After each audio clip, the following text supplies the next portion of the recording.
आणि अकोला जिल्हा रुग्णालयातील व्हायरल व्हिडिओ प्रकरणी 3 कर्मचाऱ्यांना कारणे दाखवा नोटीस बजावण्यात आली आहे। श्रीकृष्ण गजबिये, हेमंत इंगळे, उमेश रामटेके यांना कारणे दाखवा नोटीस बजावण्यात आली आहे। हा व्हिडिओ व्हायरल झाल्यानंतर रुग्णालय प्रशासनाला जाग आली आहे। उपचारासाठी पतीला पाठीवर घेऊन फिरणाऱ्या महिलेचा एक व्हिडिओ अकोल्यातल्या रुग्णालयातला काल व्हायरल झाला होता। या प्रकरणी वॉर्ड बॉय श्रीकृष्ण गजबिये, स्वच्छता निरीक्षक हेमंत इंगळे आणि उमेश रामटेके यांनाही कारणे दाखवा नोटीस बजावण्यात आली आहे।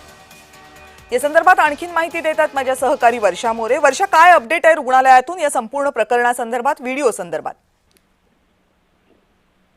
नक्कीच कविताजी, 2 दिवसाआधी जो व्हिडिओ व्हायरल झाला होता त्या प्रकरणी जे आहे आज 3 लोकांवर कारणे दाखवा नोटीस बजावली गेली आहे। कारण की जे व्हिडिओ व्हायरल झाला त्यामध्ये ती महिला आपल्या पतीला पाठीवर घेऊन रुग्णालयात जेव्हा दाखल होते तेव्हा वनवन फिरताना ती दिसते आहे। याला त्याला विचारणा करते आहे। त्यावेळी एक बेंचवर बसलेला जो कर्मचारी आहे तो तंबाखू घोटताना आपल्याला व्हिडिओमध्ये दिसतो आहे। त्यांनी सुद्धा सपशेल त्या बाईकडे जे आहे दुर्लक्ष केलं आणि तिला कोणत्याही प्रकारची मदत त्यावेळी केली नाही। अशाच प्रकारे आणखी ती समोर गेली त्यावेळेस सुद्धा त्या बाकीच्या लोकांनी सुद्धा तिला कोणतीही मदत केली नाही आणि ती फक्त आपल्या पतीला पाठीवर घेऊन फिरत राहिली।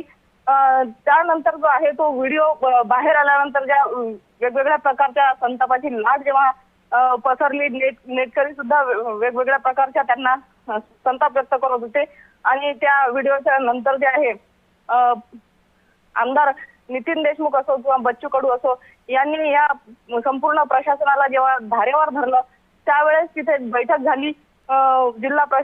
रुग्णालय प्रशासनाची बैठक झाली आणि त्या बैठकीमध्ये जे आहे त्यांनी सांगितलं की जे व्हिडिओ आहे तो जाणीवपूर्वक काढल्याचा दावा त्यांनी केलेला आहे। मात्र बच्चू कडूंनी जेव्हा धारेवर धरलं त्यांनी त्यावेळेस जे आहे प्रशासनाने 3 जणांवर कारणे दाखवा नोटीस काढण्यात आली आहे। आजच्या संपूर्ण दिवसामध्ये त्यांनी जर समाधानकारक उत्तर न दिलं तर त्यावेळेस जे आहे त्यांच्यावर निलंबनाची कारवाई देखील होऊ शकते। कविताजी, धन्यवाद वर्षा, तुम्ही दिलेल्या या सगळ्या माहितीबद्दल।